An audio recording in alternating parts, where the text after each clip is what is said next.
To speak on this long-awaited and much-needed scoping exercise into the disgusting paedophile Michael Shine, who abused his position.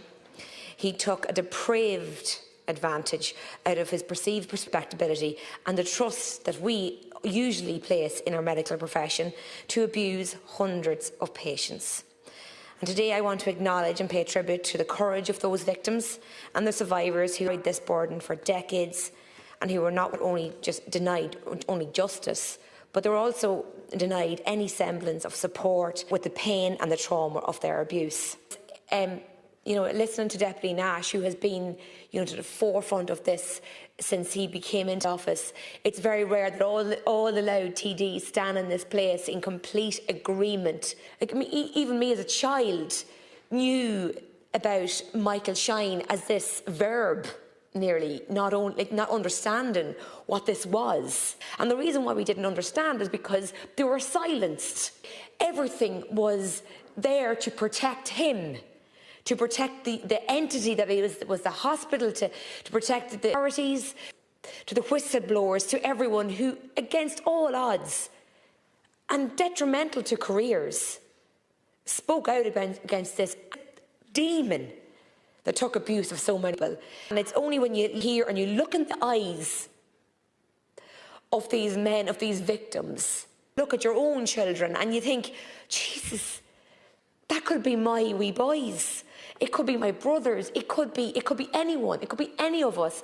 And it is really, really important that in this House, and Minister, that government continues to listen to Dignity4Patients about supporting and funding Dignity4Patients.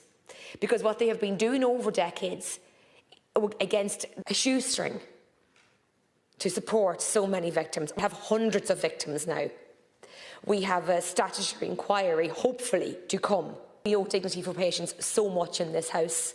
I want to really acknowledge the work of Senior Counsel Lorcan Staines, Lachlan Burke, the Junior Counsel, because the feedback I'm getting is really positive from the survivors. We have to keep listening to them because it shows when government actually listens, properly engages, places survivors at the centre of the process rather than at the margins of it. Master Rocktas, I worked very closely with an awful lot of victims in the mother and baby homes, and they were very much feeling outside every single framework. I have to make sure that buildings and the settings that Michael Shine abused these children in, they're all taken into consideration. This has to be the first part of a two-stage process, Minister. Also to make sure that this never ever happens again. Safeguarding that there's trusted structure to report abuse.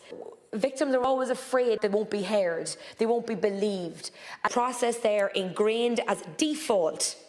They will come forward. We can't change what has happened in the past. We can change what could happen in the future and make sure that the statutory inquiry has a strong patient safety and sexual abuse prevention focus.